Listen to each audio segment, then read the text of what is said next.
Hello and welcome to episode 14 of Question and Answer. I am your host, pannobhasa, alias David Reynolds. And I am just amazed that we're already up to 14 already. People just keep asking them questions, and so I keep answering them. And 14 is a big number. I mean, it's more than I can count on my fingers. And before I start answering questions, I suppose I should give you a little update on my situation. I am slightly excited to announce that tomorrow will be my first day at work. I will be working for money, for gainful employment.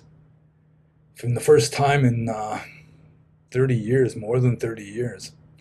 Because of the curse of Adam, which says that we must earn our bread by the sweat of our brow. And I do like bread, I do like sandwiches, and so I'm going to sweat and earn some of that. And consequently, I will be a little busier than usual, especially on weekdays from like 9 to 5, and I'll be less available to you and your inquiries and so forth.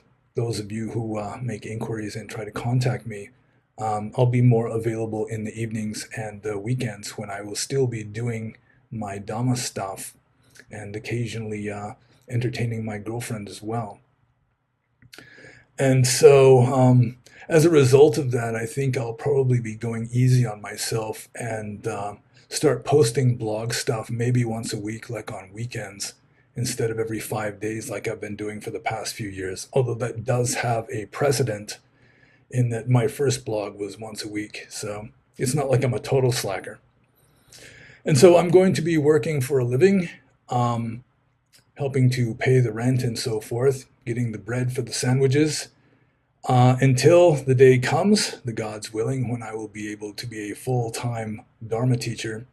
And any of you who would like to participate in helping me to attain that goal, you're very welcome, for example, to sign up on my Subscribe Star page or to purchase one of the books that I have written thus far, which should be down below in the comments under this rectangle with me in it. So, yeah, I think I'll just start answering questions now. And the first one is from Average Dud, or maybe it's supposed to be Average Dude, but there's no silent E. So Average Dud says, I read some sutta where Buddha says that for there to be conditioned reality, there needs to be an unconditioned one. Is he referring to Nirvana there? And it is my understanding that he is referring to a text which is usually referred to as Udana 8.3. It's one of the most well-known suttas or discourses in a text called the Udana. And I just happen to have it translated here. And it's short, so I'll read the whole thing. It's a famous one, so some of you may have heard it already. Thus have I heard, at one time the Blessed One was residing in Sawati at Jeta's Grove in Anathapindika's park, and at that time the Blessed One instructed, exhorted, encouraged, and inspired the monks with a talk on Dhamma relating to Nibbana. The monks, intent, attentive, having applied their whole mind, heedful, listened to the Dhamma. And then the Blessed One, having realized this, on that occasion breathed forth this inspired utterance. There is, monks, an unborn, unbecome, unmade, and unconditioned. For if there were not bhikkhus, or monks, an unborn, unbecome, unmade, and unconditioned, then there would not be known a way out of this that is born, become, made, and conditioned. But since there is an unborn, unbecome, unmade, and unconditioned, there is to be known a way out of this that is born, become, made, and conditioned. So this is a famous text partly because it is used by people who want to assert or prove that Nibbana is really a state, that it really is a kind of underlying substrate or reality, that Nibbana or Nirvana isn't just non-existence, it isn't just extinction. Although there are some, like I'm pretty sure one of the most famous Western monks in history, Western Theravada Buddhist monks. It's Jnanavira, who was very intellectual, had no use for mysticism, and still has quite a few followers today, even though he died in 1965. His followers also being relatively intellectual. Yeah, that didn't faze him, and he still insisted that Nirvana was simply extinction, just a kind of ceasing to seem to exist. But it can be said that the sutta is asserting that there is like an underlying reality that is called nirvana, or that there is at least a state that can be attained that is called nirvana. But in my opinion, I mean, nirvana is off the scale. I mean, you just cannot assert anything about it and have that assertion be valid. It's just completely off the scale. But it's very difficult to talk about something that is completely off the scale. I mean, how do you talk about something that really is just an unthinkable void to the intellectual mind? I mean, the intellect cannot grasp it. It cannot be grasped. So it's just off the scale, and just saying that it does exist or it doesn't exist, or it does and doesn't exist, or it neither does nor doesn't exist, it's all just invalid bungling and attempts to wrap your head around something that you just cannot grasp or wrap your head around. But in answer to Average Dud's question here, yes, it is. It is pretty obviously referring to nibbana or nirvana, and you may think that it's a proof that nirvana is some sort of verifiable state, but as I say, people can use all sorts of intellectual, I don't know, methods, techniques, tricks, quirks to prove pretty much anything. And so you've got people just still saying, well, yeah, it's, even though he says that, still nirvana is just a non-existence or whatever. Or some people make similar arguments about like an eternal soul, where the Buddha pretty obviously denies that there is one. Sabbe Dhamma anatta, all states, conditioned or unconditioned, are not self. But people can just take scriptures and or Pali texts and use them how they please. But yeah, this is referring to nirvana, so I'll just move on to the next one. Also by Average Dud. Hey sir, how extended is your breathing in and out, and is it different in meditation? I try to have 8 breaths a minute. Well, usually in Buddhist meditation, you are advised to breathe naturally, that you're not trying to regulate your breath. Although if you get into deeper meditative states, your breath tends to slow down. And there are some meditative techniques like the Sunlun method and also the Tanjidon method in Burma, where you speed up your breath. And the rationale for that is that if you speed up your breathing just a little, then you're making a conscious effort to breathe, which keeps your attention on the breath more easily. This is referring to meditation on the breath. But as for myself, yeah, I just breathe naturally. This seems like the natural thing to do for obvious reasons. Although when I do walking meditation, it usually comes out to 8 steps per breath. It just naturally comes out that way. So that would be about as close to what Average Dud is talking about here. Yeah, you should just breathe naturally, unless you're doing some meditation technique that specifically requires you to regulate your breath. But in Theravada, Orthodox Theravada, that's uncommon. So I'll move on to the next question, which is by Mahat Ayur.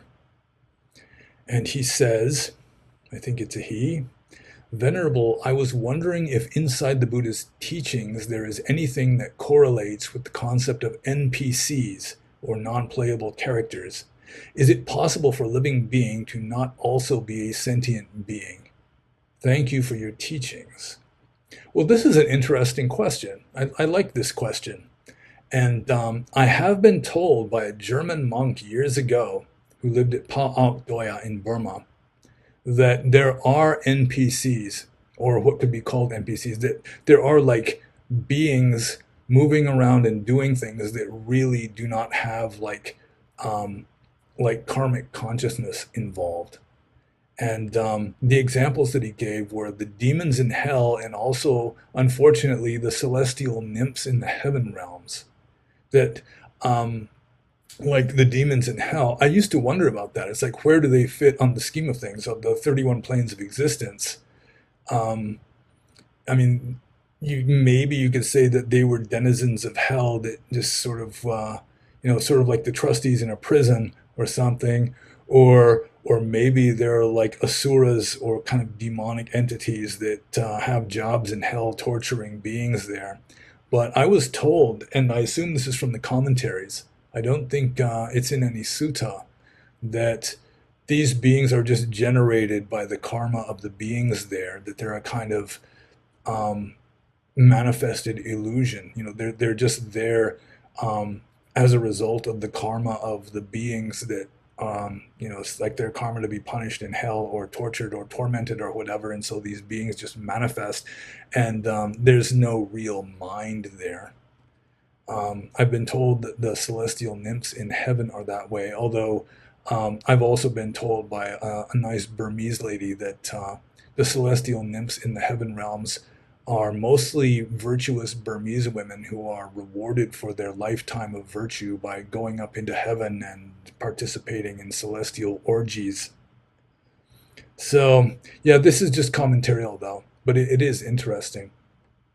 And to some degree, I would even say something like an insect. Maybe that could be, let's see what he calls here, a living being that is not also a sentient being. Um, Insects, just based on my knowledge of biology, they don't really feel pain. I doubt that they have any, um, they don't really have an ego. I don't know if they have any kind of subjective experience. They're like little robots.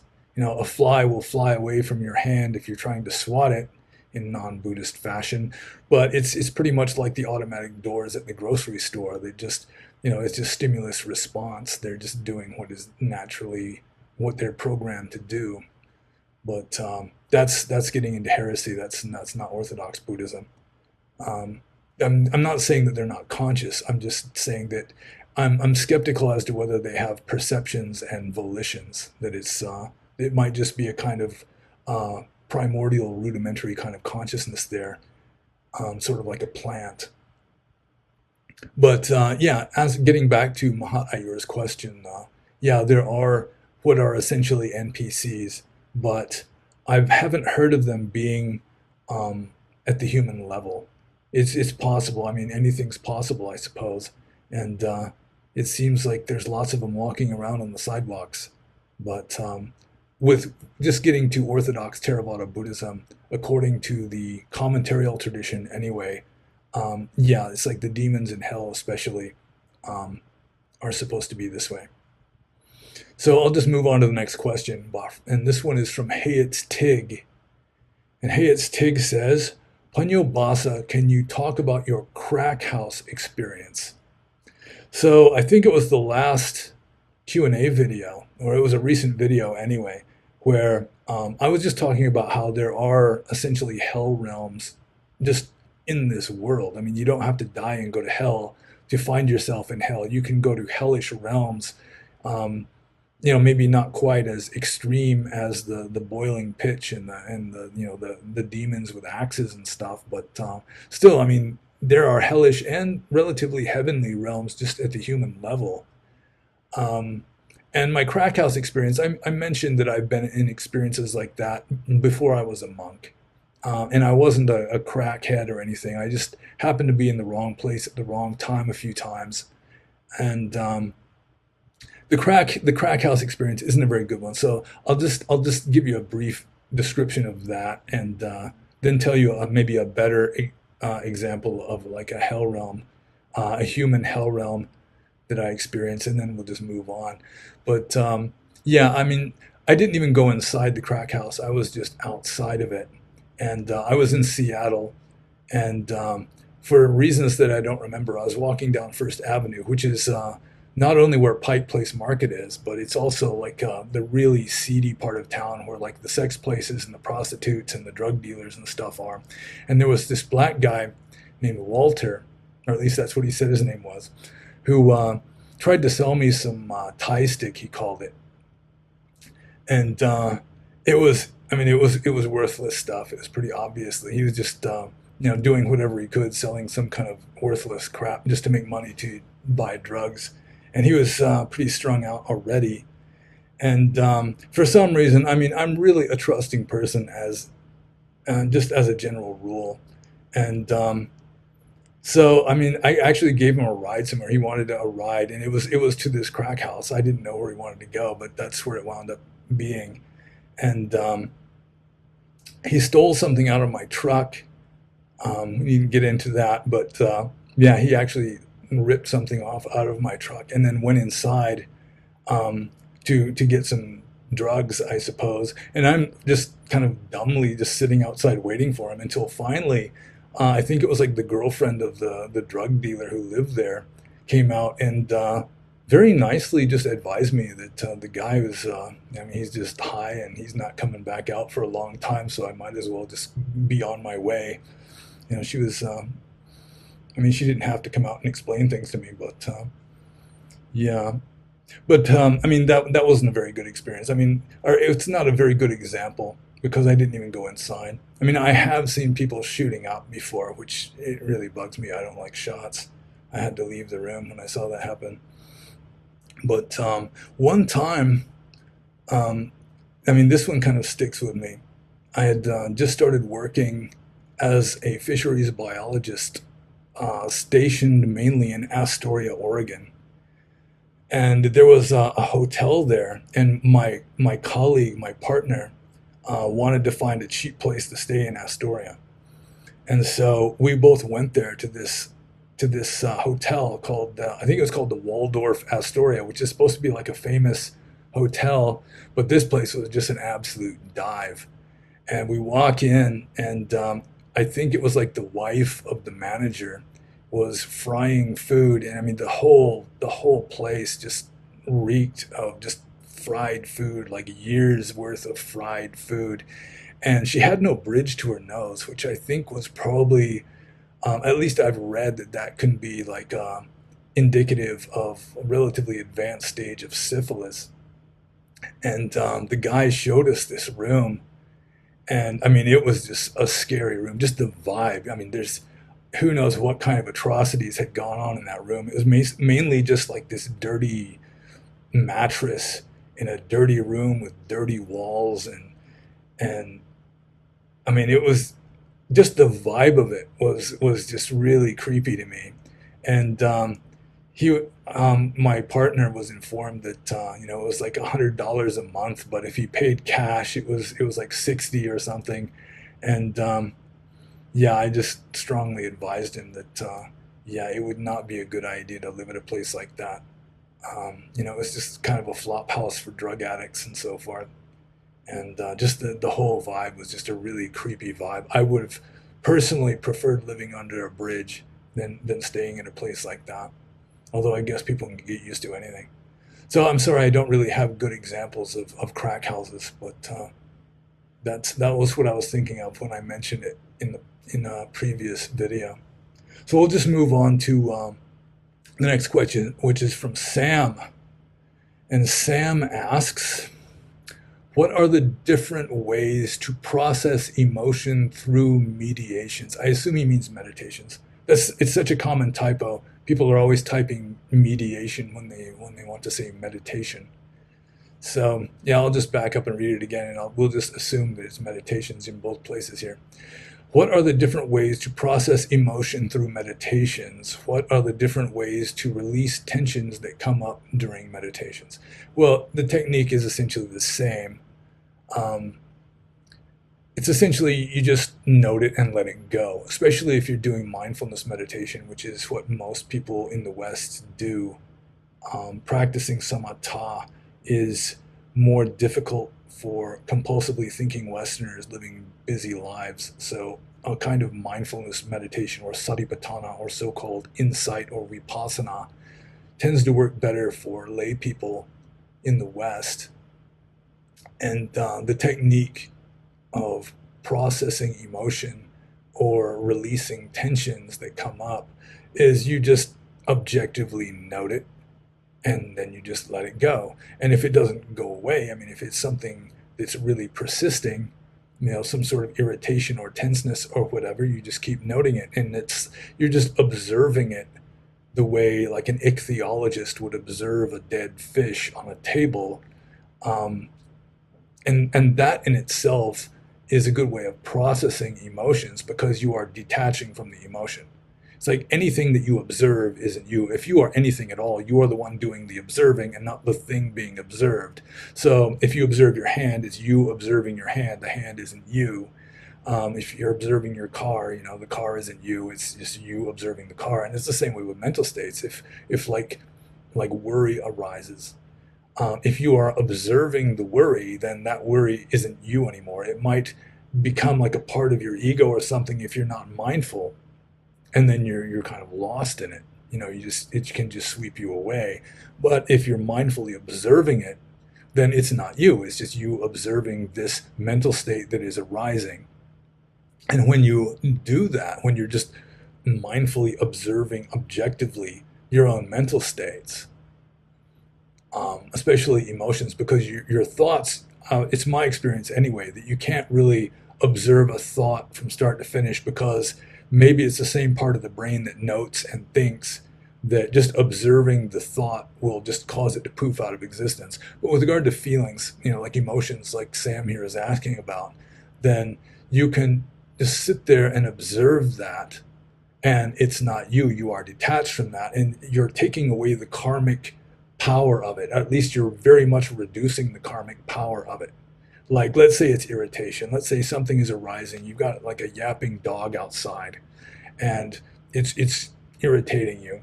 So you observe like the yapping as just a sound, as well as you are able, and the irritation that arises. If you're not completely just noting it as sound. I mean, if some of it is getting through enough that it's irritating you, then you can note the irritation, and then the irritation isn't you.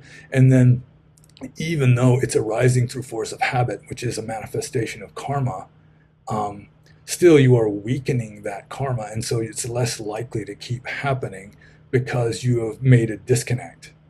That it's not you being irritated, it's not I'm irritated, it's just irritation is arising. And that can be used for fear or anger or hate or jealousy or greed or anything, really.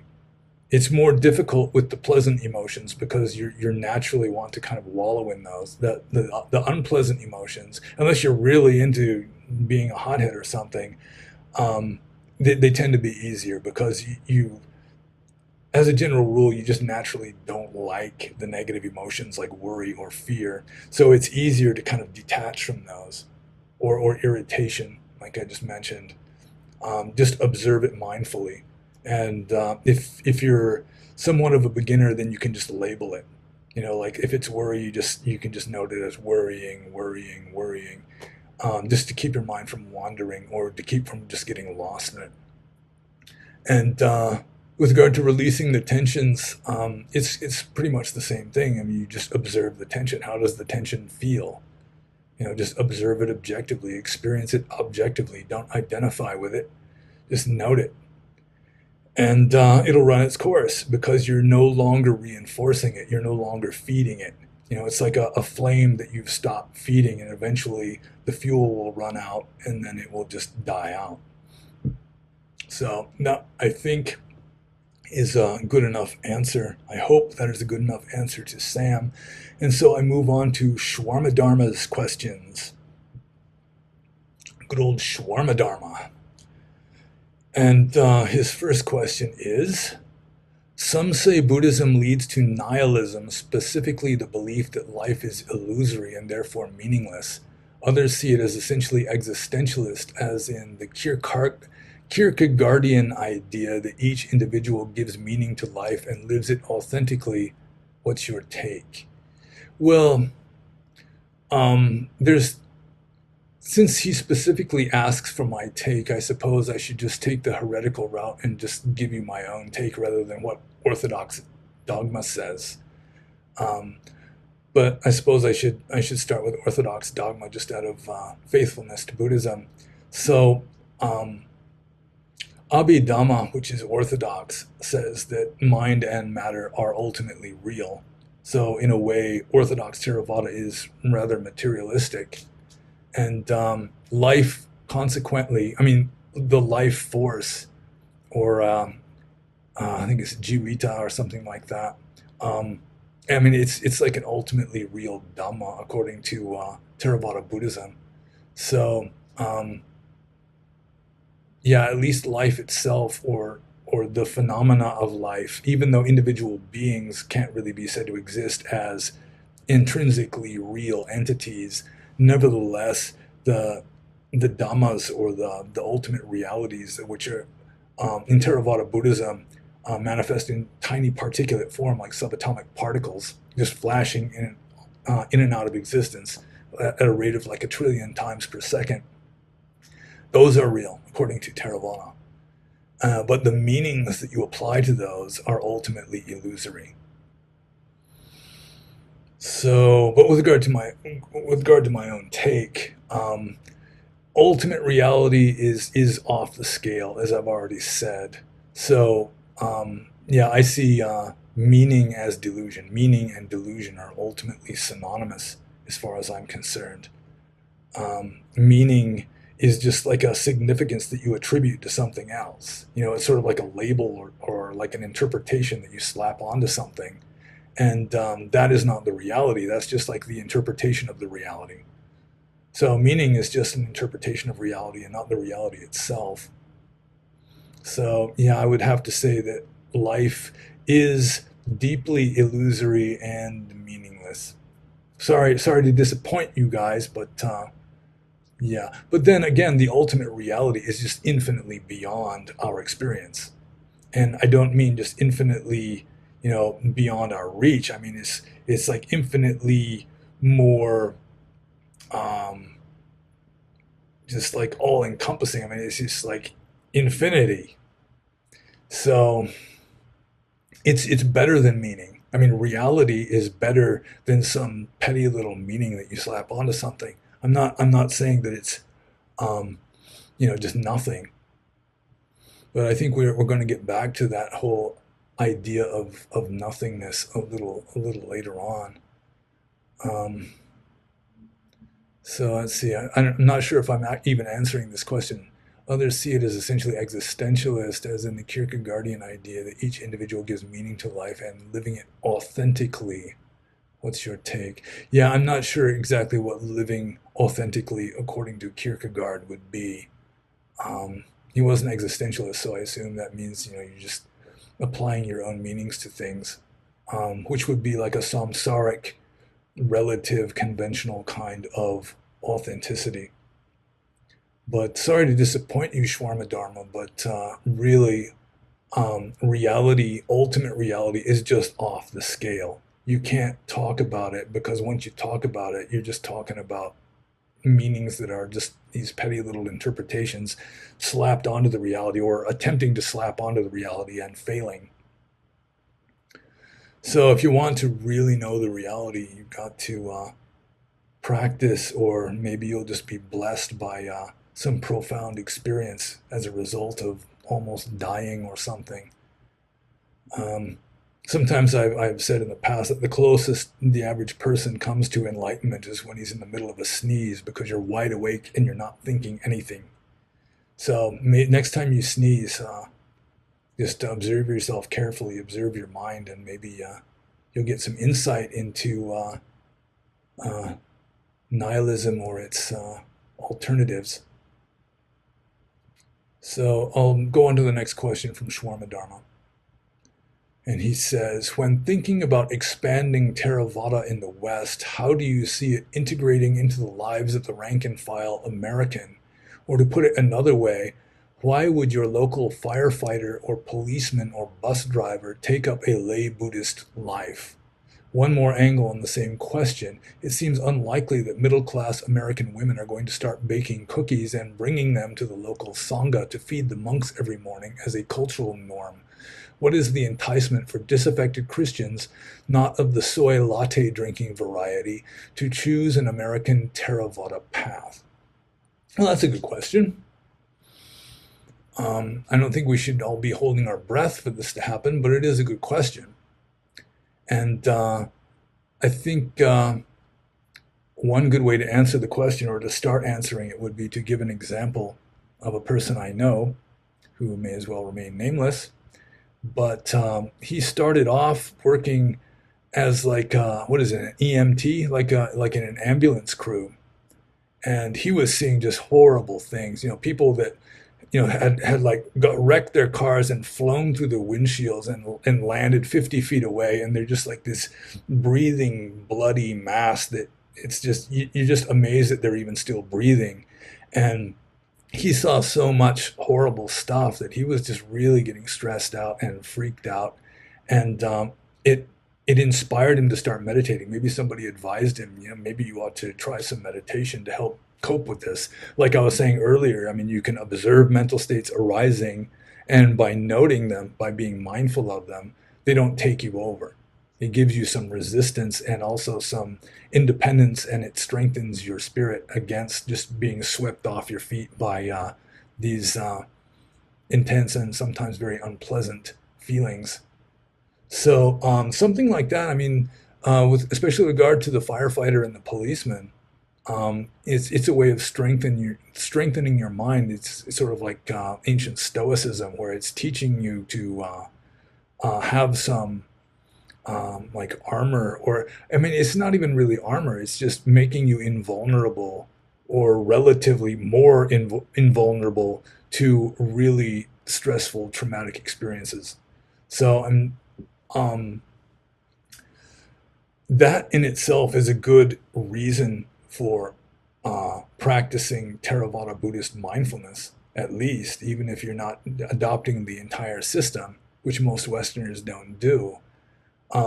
At least the meditation techniques and the mindfulness techniques, they are conducive to a certain amount of stoic equanimity, like philosophical detachment, um, less less desire, less worry, less stress, less fear, less anger, less irritation, and more equanimity and contentment. Fewness of desires, which results in less suffering, less unhappiness. And that in itself is a pretty damn good reason to practice something. If it makes you happier in the long run, which Buddhism really does if you practice it more or less sincerely and correctly, um, yeah, I mean, it has benefits that you can see in this very life. You don't have to wait until after you're dead to see if you're saved or not. Which is getting to a little later part of the question, the disaffected Christians part. Um, yeah, Buddhism really fits the Western mind better than Christianity does, at least for more or less objective, philosophically minded people, like intelligent, objective, reasonable people. You have less of a narrative that you have to believe in. Like with Christianity, you have to believe what you can't really know. You can't prove it one way or the other that Jesus died for our sins. He's the only begotten Son of God, and so forth. Um, I mean, you pretty much have to believe that to be a Christian. I don't know if you can really be a good Christian. Maybe there are some sects that can manage it where you just consider Jesus to have been just a wise teacher, like the Buddha was, or so many others, and not the Son of God who is like an atonement for our sins, that kind of a thing. But with Buddhism, the important stuff, you can verify it. Something like reincarnation, maybe you can't verify it, but that's not really necessary because, like the meditation techniques I've already told you, of like detaching from your feelings and so forth, just by through mindful observation, um, yeah, it strengthens your mind. It gives you self-discipline, gives you less unhappiness in life. Even just keeping five precepts, or just living like a moral life, that obviously can make you happier too. Although even Christianity has some of that, obviously. So, yeah, the main enticements to Westerners, it really is just verifiably conducive to greater peace of mind, greater self-control, less suffering, less worry and stress and so forth. And it's reasonable. It makes sense. It requires no unquestioning faith in a narrative that you can't really prove one way or the other. So, yeah, that would be my answer to that. So I'll just move on to the next. And like I say, I mean, it would be good if more people took Buddhism seriously, especially Theravada Buddhism or just like some philosophical form of Buddhism. It would be beneficial to the society, although, again, I'm not really holding my breath. It would be nice, though. So the next question is from Potila.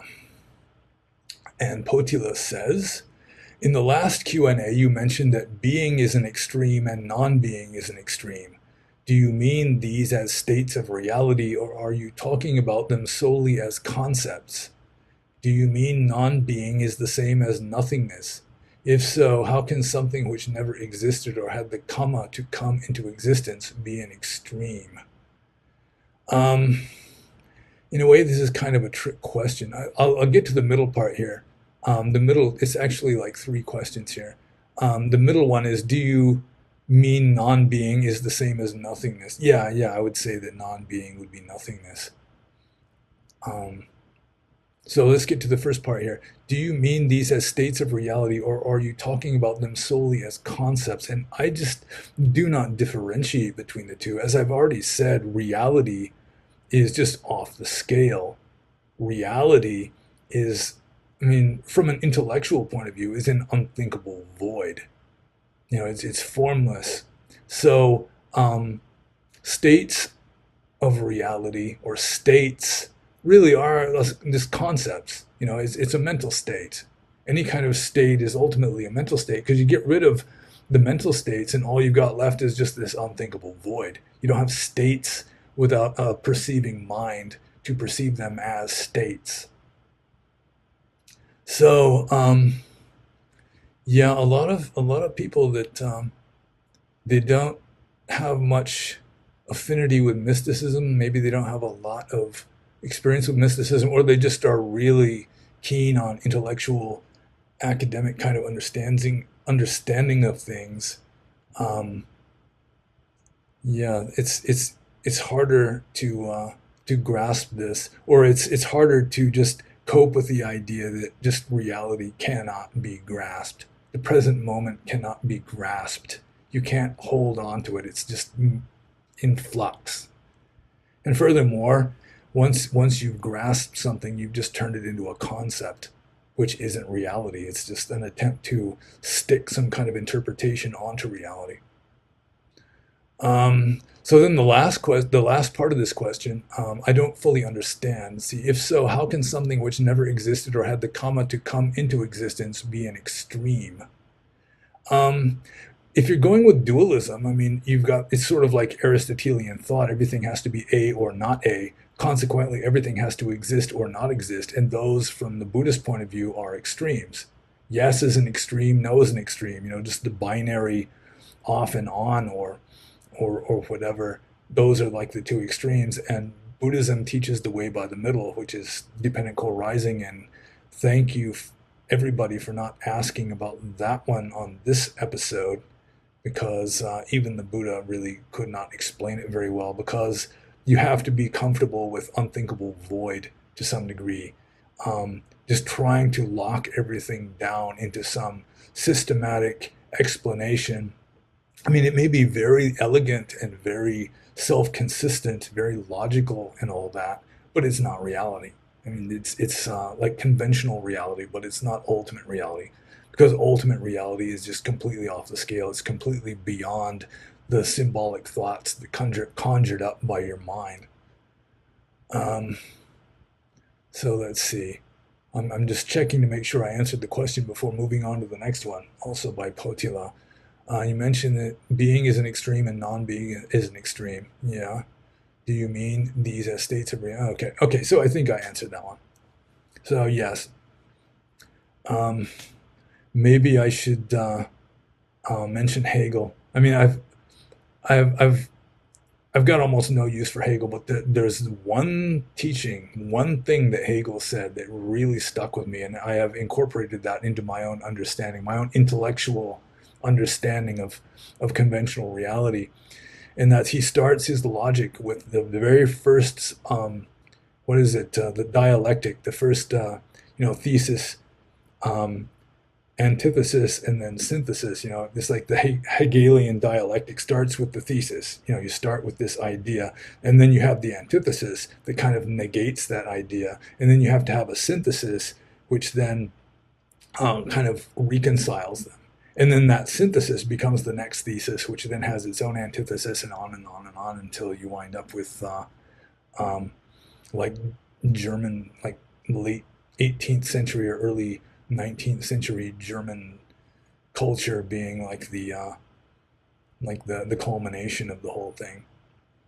But we didn't get into that. But his first thesis was just pure being, which here is just like it's like an extreme. And then his antithesis is pure non-being, which according to him, and this is the one thing that I really like, this is the one thing Hegel said that I can really accept, is that pure being and pure non-being, both of them are so devoid of any determinate content that they just merge together. They're indistinguishable. And in Hegel's logic, he just took it for granted after going through the first part of the dialectic, that pure being and pure non-being, even though they are presumably opposites, they are just indistinguishable and the same. They are identical. So there's that also as a kind of kicker. We might get back to that because it really is. It's to me, it's if somebody can prove to me that that is wrong, yeah, that would be interesting. So I'll just move on to the next question, also by Potila. If there are so many monks breaking the Vinaya, which is the rules of monastic discipline, for example, handling money, not wearing robes correctly, etc., then what is the point of ordaining? You mentioned a few experiences of older novices who pretty much kept living as a layperson. Do they think of ordination and wearing robes to be magical rituals to get good karma, or that if they break a few, then they can keep a few too to get merit? It seems like it's an attachment to rites and rituals at its worst. Well, I'll answer the last part first, especially with regard to Burma, which is where I mostly lived as a monk. Spent more than 20 years there. And yeah, the Burmese tend to be spiritual materialists. They consider a monk to be a superhuman being. The word for human being is not used for monks. Like a human being is Lu and a monk is a Ponji, which, I mean, it's not the same. You do not refer to a monk as a human being. And so they have this idea that you just spontaneously, automatically are making great merit just from wearing robes, just from going through the ordination ceremony. You've become like a superhuman being. Just, I mean, you don't even have to do anything. You can just sit there. So yeah, there is that. But I'll get back to the first part of the question here. If there's so many monks breaking the rules, then what is the point of ordaining? Well, there's different ways of answering that. First, there's just the cultural answer that it has just become the tradition in pretty much all Buddhist countries that some rules you follow and some rules you don't, and they make up new rules even that you have to follow, just in accordance with the tradition of the country. And so there are a lot of monks in Burma who culturally are strictly practicing, even though they're breaking all kinds of obscure Vinaya rules. Like, for example, they may not touch money, but they're telling the monastery attendant what to do with the money, which is exactly the same violation of the rules. I mean, a monk's not even allowed to tell anybody what to do with money. So what is the point of ordaining? Well, it's better to do something imperfectly than not to do it at all in many cases. I assume that would be a good way of putting it. I mean, anybody who could be a perfect monk, I mean, you're pretty much already a saint and you don't really need to ordain in the first place. So, yeah, there's breaking the rules is part of the rules. It's like making the confession. Like if you break a rule, then there's other rules telling you how to act after you've broken a rule. There's certain rituals and confessions and that sort of thing, which are also part of the rules. So it's just built into the system that rules are going to be broken. And some rules, I mean, you just can't help but break them. It's very difficult just not to break rules. Sometimes you can break rules accidentally. Um, like it's against the rules to drink alcohol for a monk, even if you drink it accidentally. Maybe you just take a drink of something that has started to ferment, and boom, you just drank some wine. So you have to confess that. Or there were a few times when people would give me some kind of herbal medicine, and they assured me, "Oh, it's not alcoholic," and then you take a spoonful of the stuff, and it's like 100 proof. Then you just broke the rule. So then you have to confess that. And so breaking the rules is just built in. It's like if you break the rules, then it's not like a vow. It's not like you're excommunicated or anything, except for the most important rules. You can get excommunicated for that. But for the most part, you break a rule, and then you just make confession, and that just sort of magically erases it, at least as an ecclesiastical offense. You still have the karma, but yeah, a lot of Burmese monks, getting back to the spiritual materialism, they just break rules wantonly, and then they just think that you just make the confession, the sacred magical blah blah blah, and it just makes it poof out of existence. But shamelessly breaking the rules, I mean, it is making karma. So you don't make the karma disappear, even if you have you've done what is it? Can't remember what it's called. I'm having a mental block. But I mean, you've essentially resolved the violation of the rule. You press reset by making confession. So let's see. Have I answered all of this here? Uh, yeah, I think I've answered all of that. So I mean, basically the answer to that, if so many monks are breaking the rules, then what is the point of ordaining?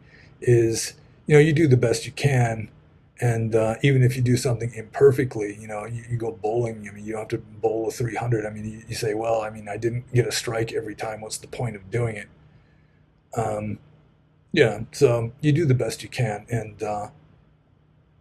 it's just kind of built into the system. The assumption is there that you're not going to be perfect at it anyway. Although it is true, and this is something that was really an influence for me in like dropping out of the Bhikkhu Sangha, is I mean, if you're just not really willing to follow the rules, if you're not even going to try, or like if you're just living in a culture like in America where it's damn near impossible to follow the rules correctly, then according to my own view, my own personality, yeah, I mean, if I'm not even going to be following the rules, like if it's just too damn difficult not to handle money, that was something I decided many, many years ago. If it's like, if handling money just becomes necessary, then I'd better just drop out rather than be like essentially a shameless monk that can't even confess the offense, because like something like handling money, you can't even confess it without getting rid of the money first. And most monks that handle money, they're not going to get rid of all their money just so they can confess the sin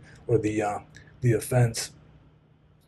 So yeah, I just got to the point personally where I just wasn't in a position and wasn't really inspired to follow the rules strictly anymore. And so I just felt that it would have more integrity just to be a relatively good layperson than like a sloppy monk.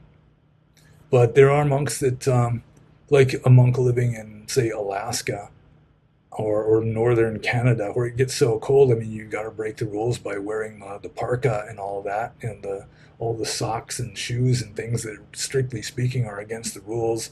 It may be in the wintertime that it's never.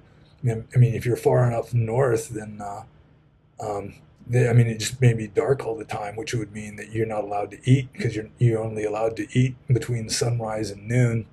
So you have to break that one. In cases like that, maybe, but it's an individual call. Each individual has to make his own decisions about what is appropriate for him or her. And so I think I'll just move on to the next one.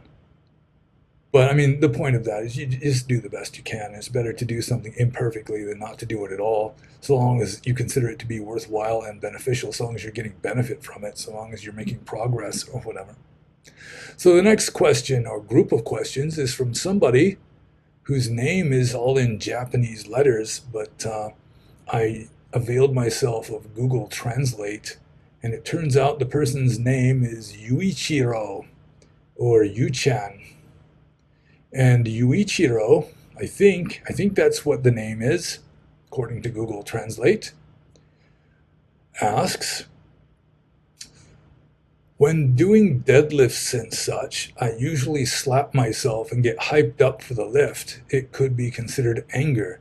Is this a bad state of mind if it's not directed at anyone or harming anyone except the bar?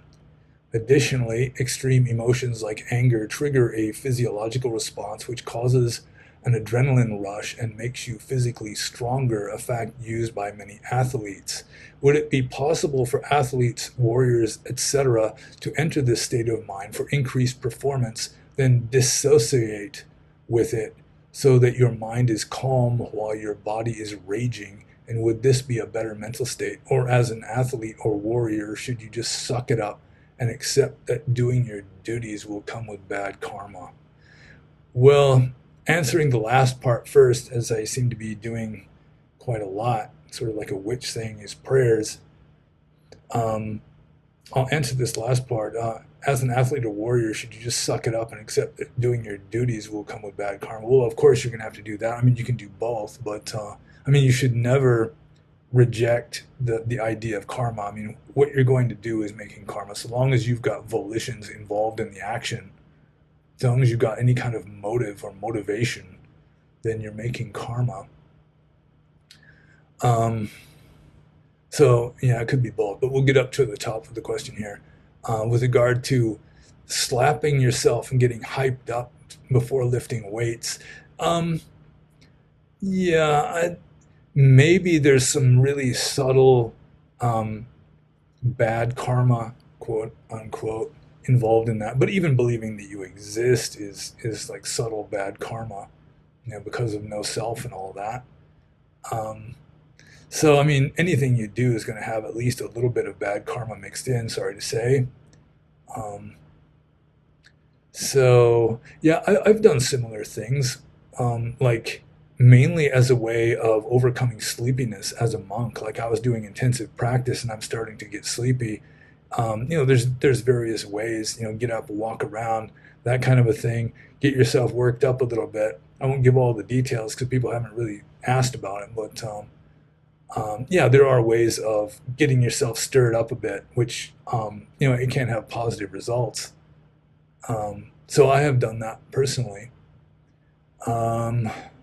Getting yourself hyped up on an adrenaline rush makes you stronger. Yeah, this is kind of a subtle question involving relatively subtle mental states. But some people, like, they go for thrill sports like motorcycle racing or rock climbing because it requires them to be mindful. It requires a heightened state of awareness, which is good. Like a heightened state of awareness, you're closer to reality or enlightenment. And if you're racing a motorcycle or rock climbing or whatever, whatever it is, or like, like the samurai Zen masters who are sword fighting, all it takes is just one split second of unmindfulness and you're dead. So it's a way of enforcing heightened states of awareness, which are actually pleasant. I mean, it's good. It makes you feel more alive, more conscious, more real. And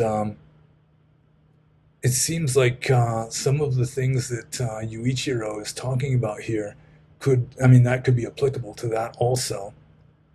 I mean, if you can cultivate the expanded consciousness without having to get the adrenaline rush, then so much the better. But better heightened consciousness with adrenaline than stupor without adrenaline. So it could be, you're just willingly taking some very subtle unskillful karma in order to get a greater benefit overall. But yeah, this is something I haven't really thought about much. So that's my answer, I think. Yeah, I don't think it's necessarily. I mean, just to be hyped up, just to be having an adrenaline rush is not necessarily unskillful or bad karma. Um, the adrenaline rush is largely a physical state, and whether you're having making positive karma or negative karma depends on your volitions. And yeah, I don't think an adrenaline rush is the same as anger. I mean, it can be positive or negative. It's just like kind of a greater state of excitation or something, which, I mean, you could get lost in that and get all excited and just be wallowing in samsara, wallowing in the matrix or whatever. But maybe you have to be a little more careful under those circumstances. But I don't think it's necessarily a bad thing. So I'll just move on to Yuichiro's next question here. I mostly found out about Buddhism through jazz because a lot of my fellow musicians said meditation and mindfulness helped them play better. I agree. The point of improvised music is to be in the moment and just act without conscious thought. I've experienced moments in music where it feels like I transcend my ego and become one with the band. All our minds resonate on the same frequency, so to speak, and music just comes out. What do you think is going on here from a Buddhist perspective? Are minds actually connecting, for example? And since this state of mind is more like a trance than mindfulness, is it a positive mental state? Well, I've had similar experiences to this. Like back in the day when I was giving Dhamma talks to live audiences, sometimes you just get into the groove. It's like the audience is resonating with what you're saying, and you just get into this flow, this spontaneous flow, where I don't know what I'm going to be saying any more than they do. I can be just as surprised by the words coming out of my mouth as anybody else. It's just this flow where it's like the karma of the audience is eliciting the words coming out of my mouth. And I mean, you can have sort of a group mind, even like two people who love each other, in like intimate moments, or even like a boy and his dog. I've had like really empathic experiences with a dog before. So this sort of thing happens, and I really do think that it is a kind of group mind. It's sort of a merging of consciousness, even though Orthodox Theravada would say that is impossible. I'm pretty sure Orthodox Theravada would deny the possibility of that. But I mean, it seems to me that that's what's going on. It's you're reaching a kind of deeper level of consciousness where the minds are connected, and there's sort of a flow in between the different minds, so that there is, to some degree, a group mind going on. And this can be good or bad. I mean, like a mass hysteria, like a mob, just this raging mob that's going to lynch somebody. They're having a group mind too. It's a similar kind of a thing, except that's negative. So it's like a group mind can be positive or negative. It can be wholesome or unwholesome, just like an individual mind. Um, so yeah, it's not necessarily good or bad. Like the raging mob that's gonna lynch somebody. I mean, that's a group mind also. Um, but yeah, haven't really thought about it in the realm of music. But Ram Dass used to talk about the same thing, where people would come up after he gave a Dharma talk and thank him, and he's saying, I was just the instrument. It just came through me. You don't, like, after a violin recital, you don't go up and thank the violin. And so in a case like that, my idea was that it was really just the karma of the group that was eliciting my words, in the case of the Dhamma talk. With regard to the music, if you're all just jamming and there's not even an audience, it would be, you'd sort of be the audience as well as the musicians, because you're listening as well as playing the music. So it could be something like that also. But I'm unaware of Theravada Buddhism really trying to explain something like that. I think, according to the orthodox ancient Indian Abhidhamma philosophy and the commentarial tradition, they might just deny that really happens, that you might just be fooling yourself or something. But I don't really adhere to the orthodox tradition very well. So I'll just move on to the next question. A question related to the AI question. Do you think if humans become sufficiently wired up and connect or upload their consciousness to the internet, could the entire worldwide net become a gigantic brain with each human brain acting something like a neuron? What would the philosophical implication of this be? Would it be one individual being? Could it be conscious? Could it become enlightened? Okay, well, we're dealing with a technological singularity here.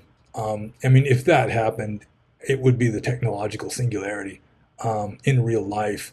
And one reason, I think maybe the only reason why it's called the singularity is because you can't really say what's going to happen once that happens. Like, for example, um, yeah, it is possible that you could have just all these different computers or all these different human personalities merging into this huge super mind or this huge supercomputer, excuse me. And I mean, you're dealing with an order of consciousness or intelligence, just orders of magnitude beyond what we are able to comprehend. Like they say with regard to the uh, technological singularity, which is really a scary thought. I mean, it's probably a much bigger threat to the human race than global warming, for example, even though nobody talks about it or very few people talk about it. Um, you got a computer that is what is it, recursive self-programming, where it's like improving upon itself, and it does so at an exponential rate.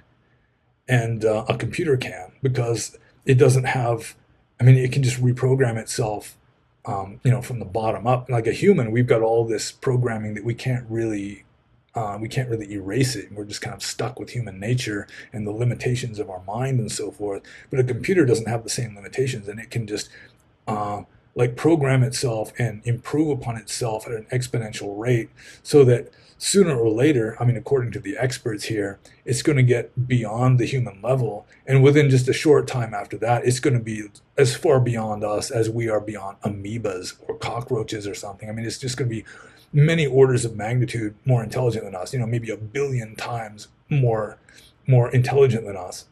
Or, it's like you've got a billion human minds all combining together. It'd be like the same thing. I mean, what you're going to wind up with, that group mind, would be just completely incomprehensible to us. It's just an act of futility trying to understand what's going to happen. Just like, how is an amoeba going to understand a human mind? How's even a frog going to understand a human mind? It's just not going to happen. So it's just totally beyond, and it's a singularity because we have no idea. We can make guesses, but the guesses are almost certain to be wrong. Let's see if I can, let's get back to this question here. Yeah, I mean, so what Yuichiro here is asking, it does seem possible. I mean, you could upload human minds into a computer, and then the minds are able to interact through the internet or something, or maybe we could even just have like some kind of chip with internet access or whatever. And yeah, you're going to wind up with something orders of magnitude beyond what we are able to comprehend. And so it's time to move on to the next question. Also from Yuichiro. Have you heard of the Center for Contemplative Research? Nope. If not, basically they're trying to advance the science of consciousness through studying contemplatives, not only through putting them in machines and stuff, but also relying on their self-reported experiences. Do you think some mix of a scientific and contemplative approach to the science of consciousness could lead to a scientific breakthrough? Could it bring science out of scientific materialism? Yeah, it's possible. Although my experience with like psychologists using PET scanners or that sort of thing on people who are meditating, they're essentially just degrading the experience down to neurophysiology, and you just don't get much beyond that. Although it sounds like maybe these people at the Center for Contemplative Research are taking a deeper, more comprehensive, maybe more spiritual approach. In which case, sure, it's possible. Although, to what degree spirit can integrate with scientific empiricism is questionable. But I do think that it may be the next Copernican revolution, which could really revolutionize science and cure science of scientific realism or scientific materialism, would be the realization that mind and consciousness, or mind and energy, are the same. That what a physicist calls energy is just a very elemental form of what a psychologist calls consciousness, and vice versa. That what a psychologist calls consciousness is just a very elaborate, complicated manifestation of what a physicist calls energy. And that second part is already done. It's just that I think it could be like a Copernican revolution to realize that mind, consciousness, and energy are identical, and that even supposedly inanimate matter is conscious in a very primordial, simple sort of way. I mean, it's not like a rock is thinking. It doesn't have a personality or anything, but there's just this primordial, extremely primitive consciousness going on. Anyway, that's my idea. So the next question from Yuichiro, or Yu-chan. In physics, the universe has zero net energy. The energy of matter is cancelled out by negative energy in gravity. Scientific materialists often use this to say the universe could have arose spontaneously from nothing, which is not an entirely convincing argument. From a Buddhist perspective, could the universe have come from nothingness, like positive and negative duality and karma, emerging from some primordial consciousness, or a substance like Brahman or emptiness, which has zero net energy and zero karma?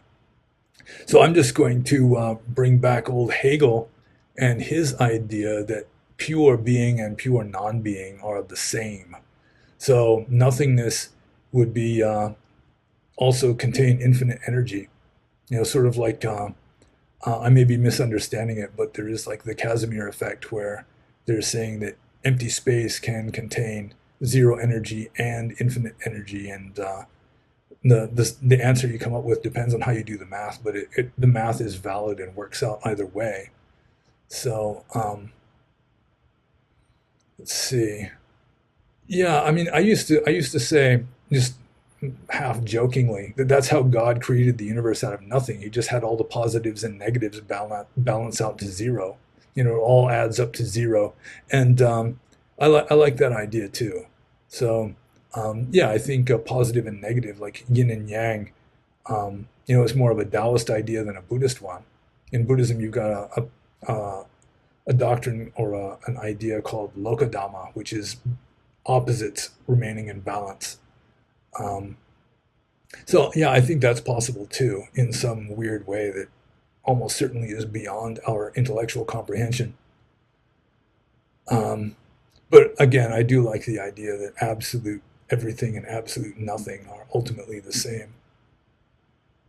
Okay. Next question from Yuichiro. In the Buddhist view, I think, nothing has any intrinsic nature not dependent on everything else. Yeah, that's good. However, to operate within the illusion of samsara, you need to make useful differentiations between stuff, because getting your foot slammed in a gate still hurts. So is there some idea of authenticity or the true nature of things within the illusion? A politically relevant example would be if someone is born a male. If being a male is empty of intrinsic nature, what is stopping them from just slapping on a dress and declaring themselves female? Is there a useful idea of the true nature of a male that one should adhere to? Yeah, this is a good question. I've thought about this before. Like in Buddhism, Theravada Buddhism especially, there are the two levels of truth. You've got conventional truth and ultimate truth. Ultimate truth is the unthinkable void. It's like you can't wrap your head around it. But conventional truth essentially is just what people agree is true. Just if enough people agree that something is true, that makes it true. Or if enough people believe it, that makes it true.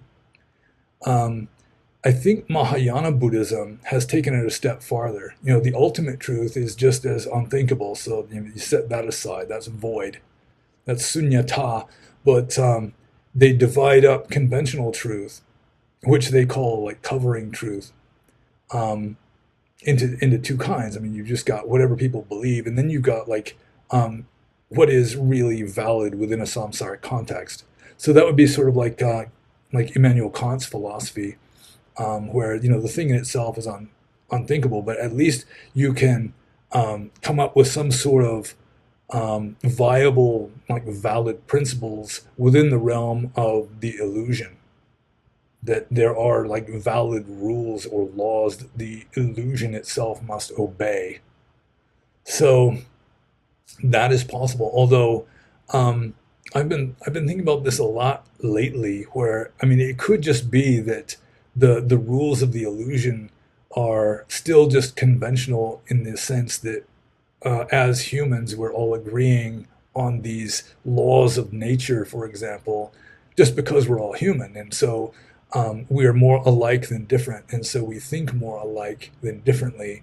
And so just because we're human, we might agree on certain laws of nature, certain primordial dharmic laws that might not apply to some alien intelligence that, I mean, just works on very different principles. Like there could be beings that are just going with such different assumptions, such different beliefs, such different laws of nature that we could be in the same room and they wouldn't see us and we wouldn't see them just because we're just be in two different worlds. Um, so I'm still thinking that conventional truth still isn't really true, that it is conventional in that we all agree on it, but it could be that there's like a deeper bedrock of the illusion of Plato's cave or the matrix or whatever, where just because we're all human, with the exception of some like completely psychotics that just cannot function in the world, um, we agree on certain principles simply because, our minds work more or less the same, more alike than differently. Um, let's see. I think with regard to the politically relevant example, someone is born a male. Well, going with Theravada, Orthodox Theravada and Abhidhamma, then maleness and femaleness are ultimate realities. So you're just stuck being one or the other, maybe a hermaphrodite and a little bit of both. But yeah, I think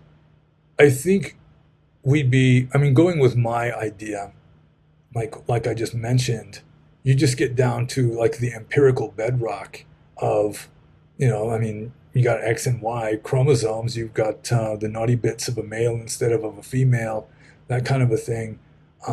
Just going with biology, then yeah, even though it's just conventional truth, it still is like an empirical sort of bedrock, at least for now, until things change, until we have like a different paradigm we're working with, maybe. Um, So, yeah, I mean, I still like biology a lot, and so I mean, you can like with regard to the transsexual, um, like the trans woman who has a PP like a boy and has like X and Y chromosomes like a boy, but still is wearing the dress and flouncing around and insisting on being called ma'am. Um, yeah, I mean, at one level, like a superficial kind of a level, you can say, sure, just out of courtesy, we can say that they are female in accordance with, if enough people accept something, it's like the conventional truth.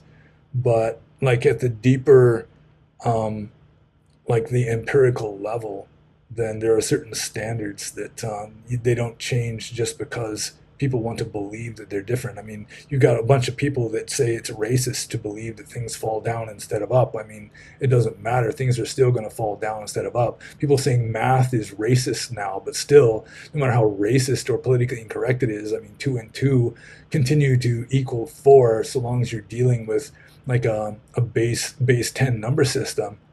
Um, so yeah, I mean, there is like an empirical bedrock, but that could just be because we are all human. We all think similarly, and so we agree on certain rules that seem unvarying or necessary, but they're still not ultimately real. So I'll just move on to the next question here. And this one is similar to a previous one that Yuichiro also asked, I think. When a creative artists, musicians, writers, etc., enters a flow state, it's often said that they aren't the ones creating, but rather channeling some creative force. Do you think this is true? What are they channeling and where does it come from? Well, like the ancient classical pagans believed in muses, and so they thought that when an artist was really inspired, you had this goddess that was being channeled through the artist. Um, but personally, I think it's more likely a matter of channeling your own subconscious. You're just getting into a deeper level. And as I was mentioning earlier, if there's a group of people involved, it could be a sort of a group consciousness that's helping to condition it. Um, but I think ultimately you're just channeling a deeper, like what is usually a subconscious level of your mind that is manifesting up into consciousness. So I'll move on to the next one. In Western philosophy like Schopenhauer, art, music, etc., is seen as a glimpse of the transcendent. But in Buddhism, monks, I think, aren't supposed to make music, even though a lot end up doing so anyway. Can art be a source of wisdom, or is it a distraction? Well, with regard to music, especially in Buddhism, I mean, Buddhism is one of the few religions that considers music to be immoral or unethical or just unskillful karma, which is one reason why Buddhist music tends to suck. It's, the Hindus have way better music than the Buddhists do. And while I'm on this digression, I might as well say that Shiva has better music than Vishnu, according to my experience. Um, got more drive to it, kind of a dark energy to it or something. But let's see, get back to this question. I've distracted myself. Um, yeah, Schopenhauer, I mean, he was too much of a Platonist for my tastes. But in Buddhist, monks, I think, aren't supposed to make music. Yeah, that is true. Can art be a source of wisdom, or is it a distraction? Well, one art form that really is very much used in Buddhism is poetry. So some of the most profound suttas are in the form of poetry, like the Sutta Nipata is mostly in the form of poetry. Um, so obviously you can have wise teachings placed in like verse forms. So that obviously would be an example of wisdom through art. Even fiction. I mean, yeah. I mean, fiction. When you're dealing with words, you can say wise things. So yeah. I mean, um, just going with fiction as an art form, just like Dostoevsky or like Moby Dick. I mean, there's profound wisdom in that. But yeah, with regard to like painting, monks maybe aren't supposed to do that, but nevertheless, you go to like monasteries. It's very common to have like edifying scenes from the Buddha's life, especially, or scenes from the Jatakas, that kind of a thing, on the walls as something educational, or like statuary is the same. Obviously, in Buddhism, you've got Buddha statues. That's one of the main art forms. If it's good enough to warrant being called art, otherwise you just have these artisans cranking out these ugly Buddha statues, like often happens in Burma. Architecture also is an art form which can have like an uplifting, inspiring effect. So at least there's that. I mean, it also can focus people's attention, like the statue, the Buddha statue. Um, some people can really get attached to that sort of thing, in which case it can become unskillful to some degree. But still, I mean, it can be uplifting and inspiring, and really, you see like this beautiful, majestic Buddha statue, people can be moved to tears, or just like really have profound faith. They're inspired to practice more, or something like that. So yeah, I mean, art can go either way. Although dramatic arts are a no-no from the Buddhist point of view, and music as a general rule also.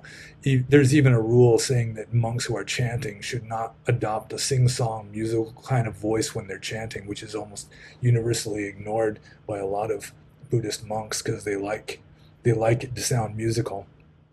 But technically, according to the rules of monastic discipline, even when a monk is chanting, he should just adopt an ordinary, like a conversational tone of voice while reciting Pali texts.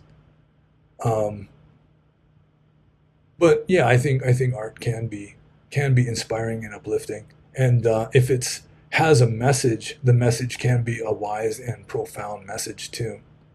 Even a painting can have a wise and profound message, but even much more so, um, poetry and just like prose writing. So the last question by Yuichiro. Let's see.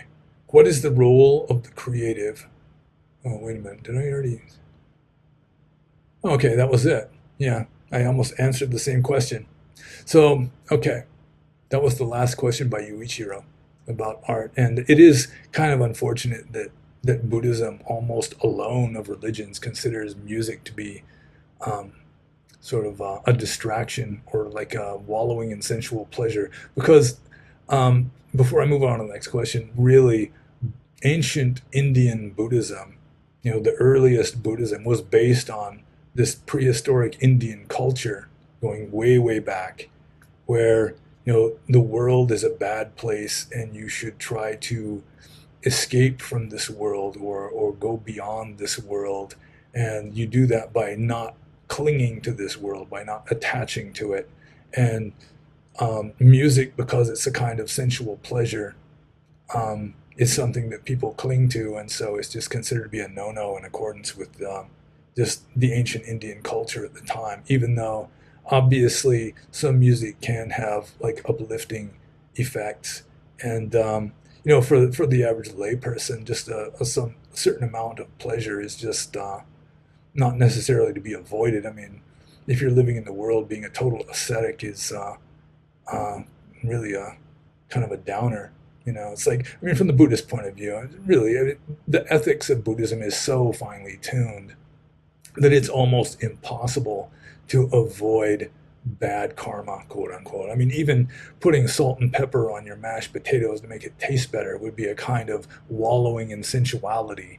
Even to believe that you exist. If you're like a really radical renunciant, you can go off into a forest and live under a tree, and maybe, just maybe, you can avoid any kind of speech or physical action that is going to be unwholesome. But good luck trying not even to have any like nasty thoughts. So, I mean, it's just Buddhist ethics are so finely tuned that it's almost impossible to do anything that is just purely good. There's always going to be, it's not going to be all black or white. It's always going to be a shade of gray. And so the best you can do is accept the law of karma, accept that you're going to be doing unskillful acts sometimes, just as a matter of being a human being in this world, and have enough stoicism and equanimity that you can face the consequences, like the fruition of the unskillful karma when it comes back at you. And I think I may have more to say about that, even though this is already a long one. I'm talking a lot here. Next question is from Chaplin. And Chaplin asks, what is your best actionable advice for Buddhists who are being faced with the current authoritarian regime removing civil rights, imposing forced experimental RNA injections, and big tech government compliance? Yeah, that's like a key question that gets asked a lot nowadays. My best actionable advice for Buddhists who are being faced with the current authoritarian regime. Well, obviously, going with just traditional Orthodox Buddhism, the obvious answer is you just opt out of society and renounce the world, and you go off into a forest and meditate under a tree, and you wander around in a state of vagrant beggary and just beg for your food in the streets, and you don't handle money, and you don't have a family no more, and you don't have connections, and you're just like this almost a non-human being. And obviously, even for most monks, I mean, they're not going to go that far. So the best Buddhist advice would be you just go as far in that direction as you are willing and able to go. So that might mean moving off the grid, moving into like a rural area, cutting way, way down all of the worldly samsaric interactions like social media and just the news that are really just propaganda, that kind of a thing. And you just do your best. You know, try to live a moral and non-harmful life. Try to do good to yourself and to others. Um, you can try to add some enlightenment or higher consciousness into politics by just taking part in like your local school board or getting involved in, you know, small scale politics or like you know, just some sort of organizations, you know, that multiply multiply your will by, you know, you're like adding your will to like-minded individuals and forming a kind of movement maybe.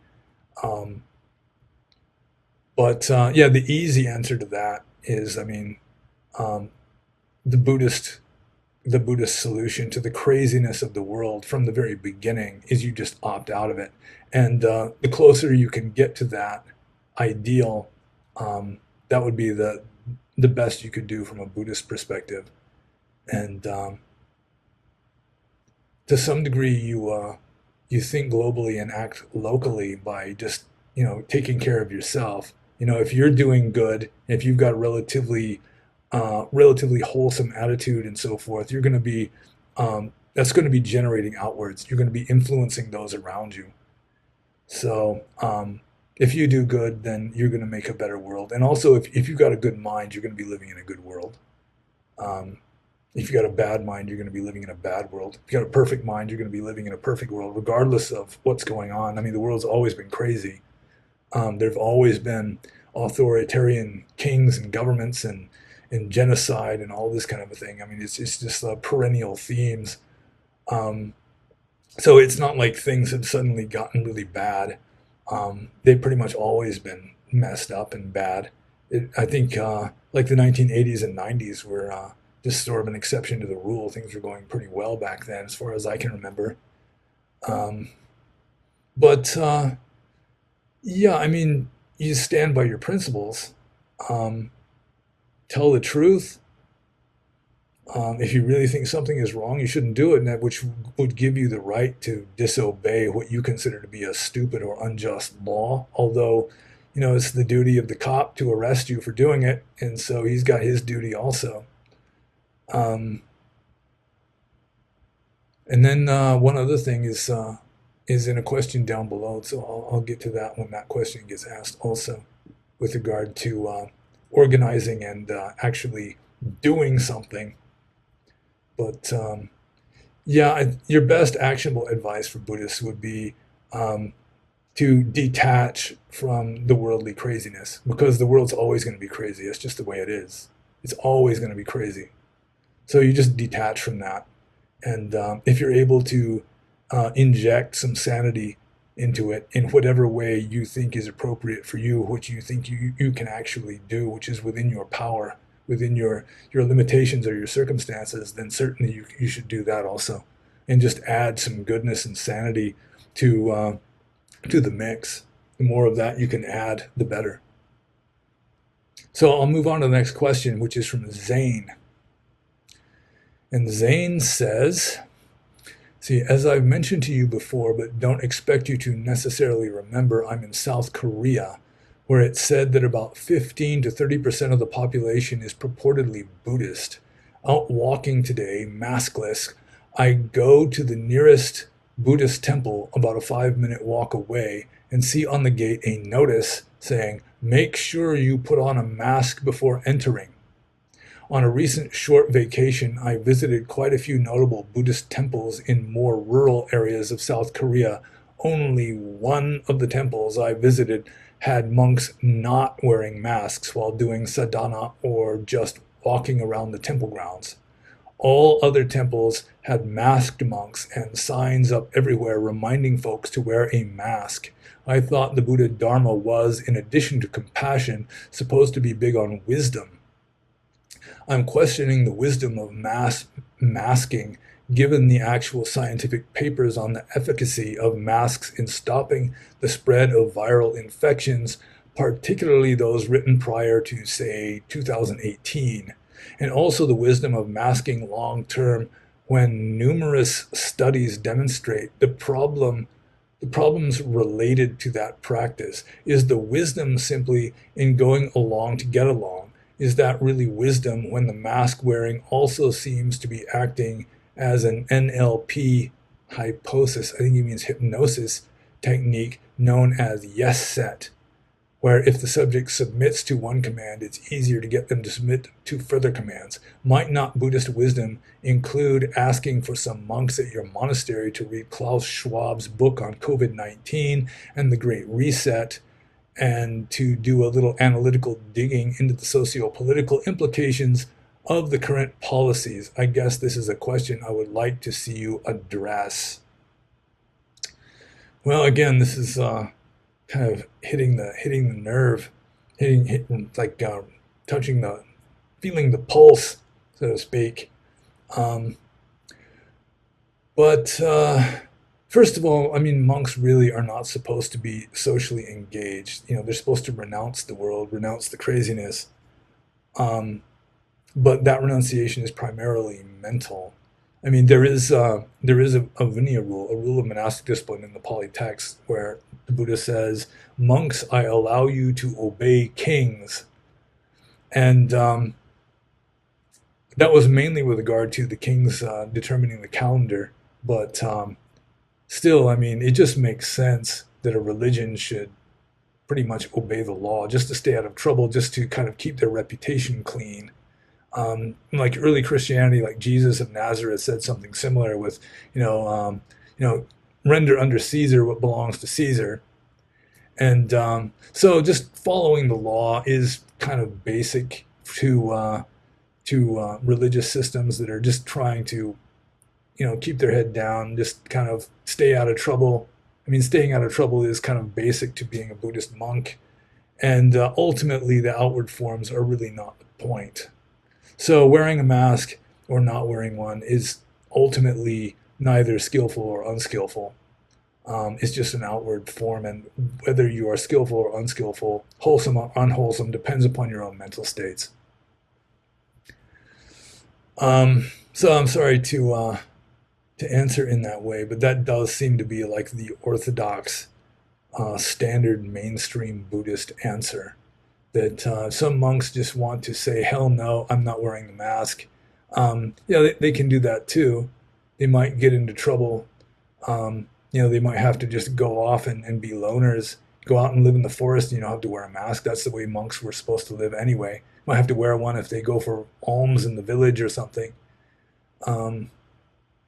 But ultimately, I mean, the outward circumstances, whether you're wearing a mask or not wearing one, is irrelevant, because it's the mental states that are really key. So I'll just move on to the next question. I mean, well, maybe not yet. It's like, the wisdom is irrelevant to wearing a mask or not. So, I mean, that would be where wisdom fits in. I mean, you can be wise or foolish wearing a mask or not wearing one. There's people doing both, I assume. So I'll just move on to the next question. And this is from Bodhisattva 969. How can we network better and really change something? It seems that somehow everyone does their own thing. David Reynolds, Buddha Warrex on Telegram, Bhante Jivarapano, Brian Rue, Right Wing Dharma Squad, Ship of Fools, etc.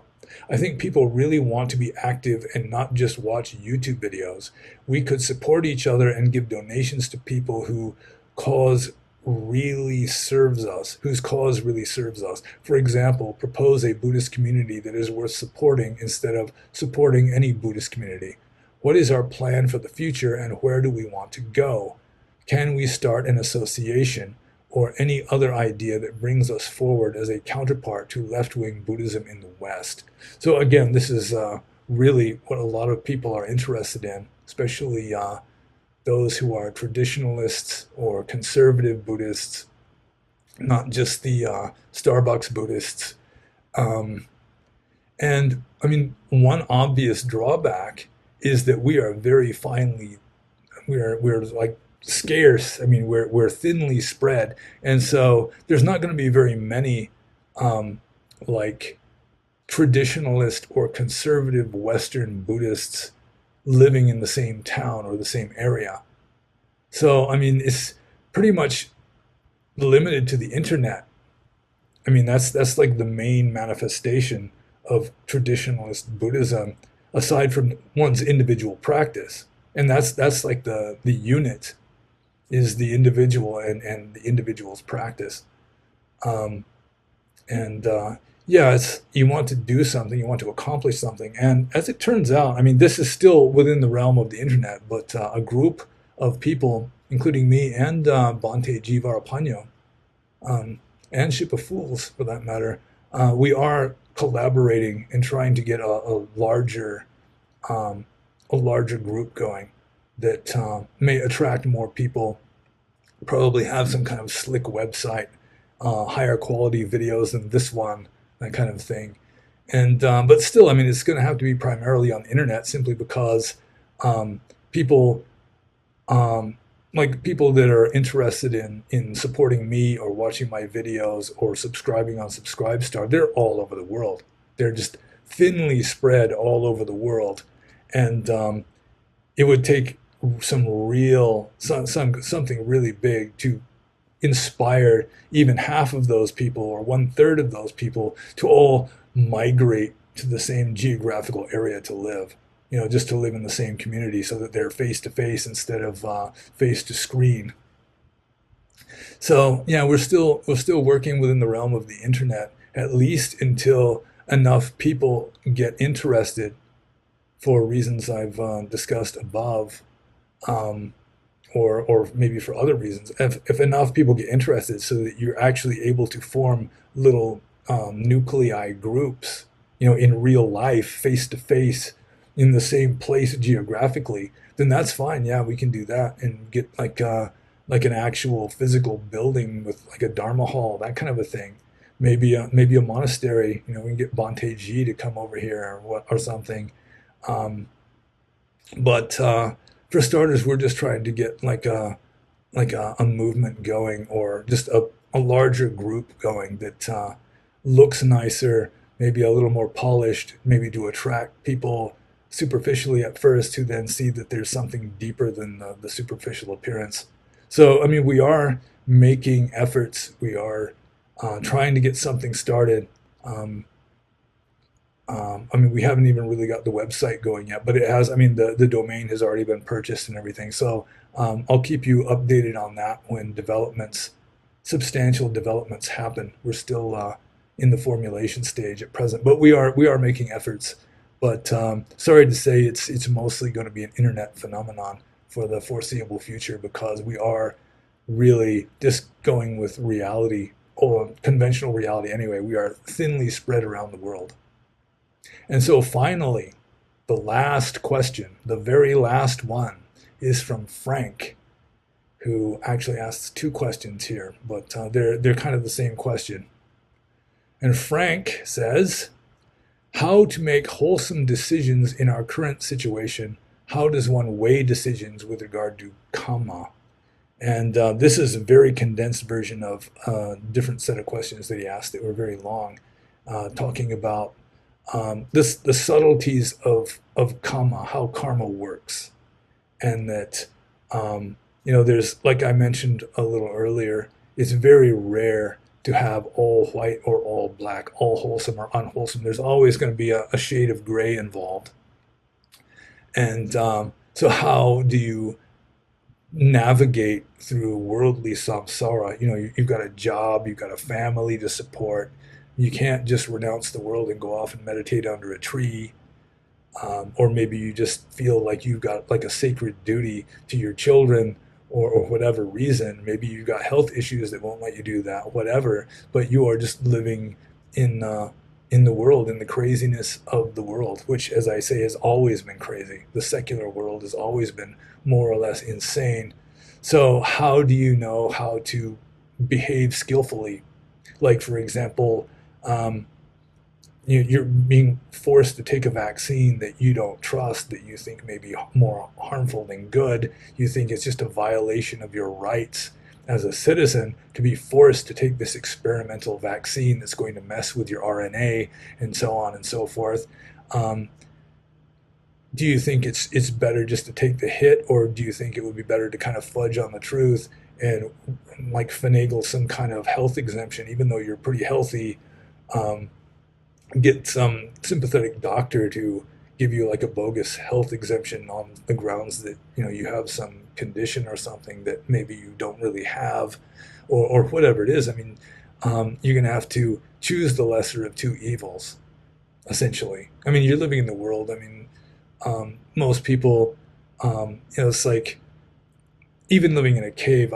I've had situations where you just choose the lesser of two evils. Like I've got a mosquito that's going to bite me, and I think, well, okay, I'll just take the hit, let the little bastard bite me. But it's fussy. It bites me in one place and it doesn't hit the right artery or something, so it flies up and it whines around a little bit and then lands somewhere else and bites, and it doesn't like that either, and then it lands on my forehead and bites, and maybe it doesn't get a good vein there either, so then it just keeps doing this.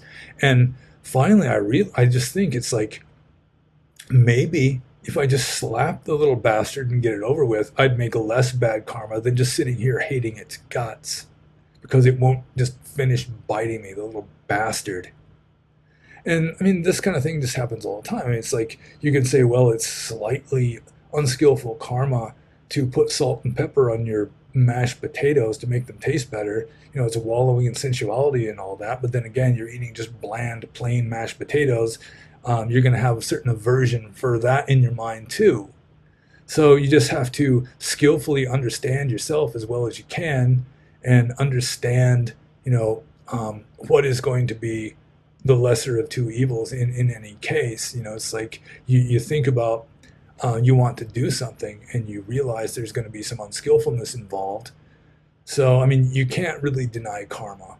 I think a lot of like the progressive Starbucks Buddhist types, I mean, they're just redefining morality, redefining ethics, so that whatever's politically correct is good and right and proper and all that.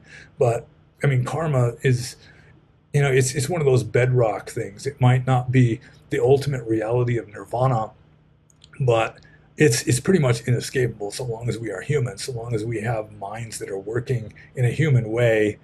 um, yeah, the karma, it's like you do something unskillful, it's going to have like negative effects on you. You do something positive, you're going to have positive effects. You do something negative, you have negative effects. And it's with regard to your mental states. You do something with positive mental states, then it's going to have positive effects, even if it's not obvious at first. Every action has its effects. Every action has consequences. So, I mean, you want to do something that is going to be unwholesome, let's say, then, I mean, you should first consider, I mean, do you want to do that? Like, just if you accept karma, then just consider, I mean, would I be willing to have this happen back to me? Let's say you're going to give someone a piece of your mind, then you think, well, would I want somebody to be saying this kind of stuff to me? And so long as you're willing, I mean, you think it's worth it, you think it needs to be said enough that you are willing to have the same thing happen back to you, then I guess, I mean, you just accept responsibility for your actions and go for it, and then try to have equanimity and some stoicism to face the consequences when they occur. So yeah, I mean, that's the best you can do. It's, if you're living in the world, you're going to be doing unskillful things sometimes. Like if you're alone under a tree with no family and no friends and no anything, then yeah, you might be able to have pure mental or pure physical and like verbal actions anyway. But still, I mean, good luck not having any naughty thoughts.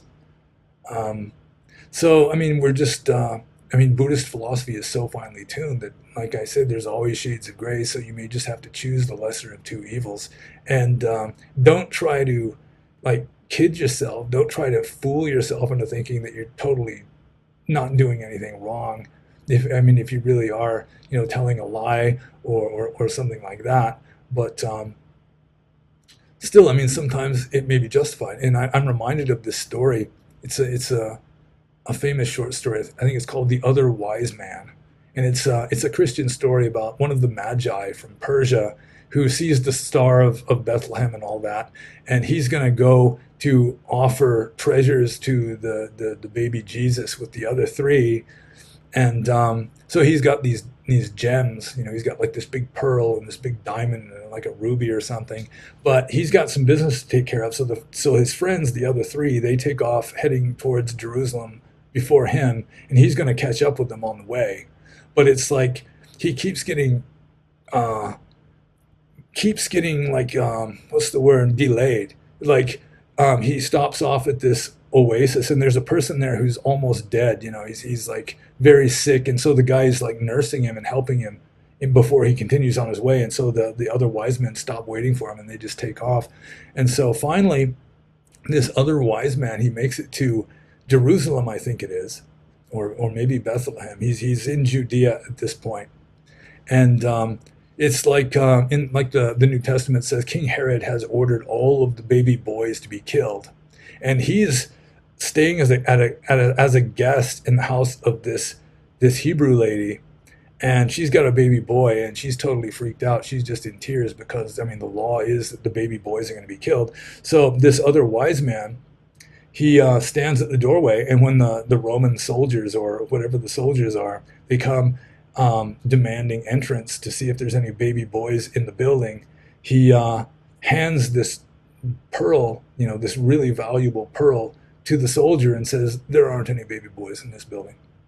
And the soldier looks at the pearl, and his greed and maybe a little bit of honesty mixed in, he just calls to the other soldiers, there's no baby boys here, let's just move on. And so, I mean, the other wise man, he told a lie, but he told a lie to save a baby from being murdered, essentially. So, I mean, it's obviously choosing the lesser of two evils in that case. I mean, it's not always going to be that clear cut. It's always going to be some kind of shade of gray, and you just do the best you can. And let's see, I'm going to read the question again, just make sure I get this right. How to make wholesome decisions in our current situation? How does one weigh decisions with regard to karma? Okay, so another thing, let's say you've already pretty much committed yourself to doing something that is not purely ethical, just because the other alternative may be even less ethical, going with your own standards. So then, I mean, one good thing you can do, I mean, you can't really deny karma. Again, I mean, if you're a good Buddhist, I mean, you really should not try to fool yourself and try to just justify anything you do. You should admit, okay, what I'm doing here is going to make some bad karma, but karma is a mental state. So another thing you can do is just try to do what you do with as pure of a mental state as possible. Like, you can swat a mosquito while just cursing and just raging at it, or you can just, almost, just with equanimity, just reach up and slap the mosquito, maybe reminding yourself that insects don't feel pain and so forth. I mean, it's like the samurai sword master, the Zen master, who is also a sword master. He may kill, but and he's not exempt from karma. He's going to be making bad karma, but he may not be making as bad of karma because he is cultivating mindfulness and equanimity. He's got a sense of honor. He's not going to act motivated by anger or hatred or like revenge, anything like that. It's going to be purely honor, purely duty, and he's going to maintain as much equanimity as possible while he's cutting people's heads off. And he's still cutting people's heads off, and that's not good, but it's still wiser than just having the bloodlust and just raging like King Leonidas in the movie 300. I mean, still, it's like there is you're mitigating the unskillfulness. I was going to give an example. Oh yeah, back when I was a junior monk, I asked my teacher, which is worse? I mean, which makes worse karma? Doing something wrong that you don't even know is wrong, or doing something wrong that you know is wrong. And like an example would be like fishing, like killing a fish. There are, I mean, a lot of people in America, like maybe Christians, they just consider fishing to be good, wholesome fun. There's nothing wrong at all with killing a fish. That's why God put fish there, so we can catch them and eat them. So they don't think there's anything wrong with that. I mean, like some terrorists, they might think that blowing up an entire building full of people is actually good. You know, they think they're doing something good. They think they're going to go to heaven for that. So I mean, the question was, I mean, which is worse if you do it? If let's just make it simple, and you know, you go and catch a fish and you kill the fish, and that if you are a Buddhist and know that you're making bad karma by doing that, or unwholesome karma, or if you're like a Christian and you just think it's good, clean fun, and you're not doing anything wrong. I mean, which is worse? And he kind of surprised me by saying that if you do something wrong, knowing that it's wrong, that's actually you're going to make less bad karma, because it's like if you pick up something hot and you know in advance that it's hot, then you're going to take precautions so that it doesn't burn you as bad. You might still get your fingers burned, but at least you were kind of careful about it. You're not just grabbing right onto it and burning your whole hand. And he said that's kind of the way it is. If you're going to do something wrong, and I mean you acknowledge that you know there's some wrongness to it. It's not pure black or pure white. It's the gray. Then yeah, you're gonna be careful. You can try to observe your mind carefully and try to be mindful at least. Try to maintain as much equanimity and as little greed, hate, and delusion while you're doing it, so that at least you're mitigating the karmic results of it. So that would be my answer to this question, or double question, is how do you weigh decisions with regard to karma? I mean, you have to weigh your mental states, and you choose the lesser of two evils, I suppose. Or maybe one of these days you just feel like choosing the greater of two evils just because. Then still, I mean, you have to be willing to accept that is going to have consequences. You should be willing to accept those consequences coming back to you in future, and you should try to have like a stoic attitude that you can face those consequences with some equanimity and fortitude. And when you're doing the deed, try to have as pure of a mind, as less greed, as little greed, hate, and delusion as possible. I mean, it's like the samurai Zen master. If he's out there killing, he's doing it just out of duty and equanimity and honor, and he's not feeling hatred and that kind of thing. And that's really the best you can do. And welcome to the club. I mean, everybody has to do that. I mean, from the Buddhist point of view, even listening to music or putting salt and pepper on your potatoes is gonna be a little bit unwholesome. So, trying to be absolutely pure is a fool's errand to some degree, especially if you're not a renunciant. And that is the last question, and we're almost 2 hours. Man, I just keep talking and talking. I should maybe just do these every few days, so there's just a few questions to get answered, and you get them in little bite-sized pieces instead of these long ones. But this is how it's been happening. So there you go. And if you've got questions to ask, you're always welcome to ask questions. And so long as you keep asking, I will keep answering. And so you can post your questions in the comments below. Or if you're on my Subscribe Star channel, you can post them there, especially after I make an announcement. Just post them in the comments under the announcement. Or if you're on the Discord server, you can post them in the Q&A room in the associated Discord server. And the links to all of these things should be in the description below the video. And again, you can buy my books too, which I have recently published. And they should be in the links below also. And be well and happy. And I think we're done for this one.